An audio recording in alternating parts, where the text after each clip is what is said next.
Today, we're diving into one of the biggest, most important disagreements in the history of, well, thinking. And what's so cool about it is that it's not a story about enemies. It's about a teacher and his star student, a debate that basically set the stage for all of Western philosophy. I mean, it's a tale as old as time, right? But what happens when the challenge isn't just about some minor detail? What if it's about everything? That's exactly what this was. This wasn't a small disagreement. They were coming at the biggest questions from completely different angles. What's real? How do we know anything for sure? And where do we even look for the truth? Yeah, these two giants. Their debate started in a little school in ancient Athens, but you know what? It has never, ever really ended. All right, let's get into it. So to really get why they disagreed so fundamentally, we first have to understand their relationship. And it all started at this legendary place of learning, Plato's Academy. Just try to picture this for a second. You're this brilliant 17-year-old kid from what they considered the middle of nowhere in northern Greece, and you travel all the way to Athens, the center of the universe, to learn from the most famous philosopher alive. This wasn't just school. It was the start of an epic intellectual journey. And this quote, wow, it just sums up the whole story perfectly.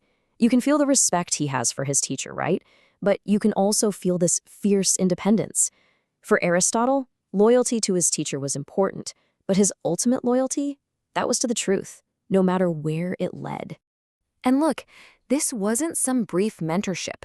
The bond they had, and the massive intellectual gap that would later form between them, was forged over 2 entire decades. 20 years. Just let that sink in. That's how long Aristotle stayed at the Academy. He started as Plato's student, but he grew into a researcher and a teacher himself. He basically became the sharpest mind the place had ever seen. So the key thing to see here is the overlap. Aristotle shows up when the Academy is in full swing. He sticks around until Plato dies, then he leaves town for a while. But, and this is huge, he eventually comes back to Athens to start his own school, the Lyceum, and it becomes the Academy's biggest rival, built on a totally different way of seeing the world. Okay, so where exactly did they split? The Renaissance painter Raphael actually nailed it in his famous painting. Let's start with Plato. In the painting, he's pointing his fingers straight up to the sky. For Plato, the stuff we see all around us, a chair, a tree, another person, it's all just an imperfect copy, like a shadow of a higher, perfect reality. The real, perfect idea of a chair, the form of chairness, exists in this invisible, spiritual place that you can only get to with your mind, with pure reason. Okay. Now for the student's rebuttal. Standing right there next to Plato in that painting, Aristotle does the complete opposite. He holds his hand out, palm down, gesturing toward the world right in front of him. Aristotle basically said, whoa, hold on a second. Reality isn't up there somewhere. It's right here, all around us. For him, if you want to understand what a horse is, you don't sit and think about the perfect idea of a horse. You go out and you study actual living, breathing horses. You find truth in the stuff you can see and touch. And this table just lays it all out, side by side.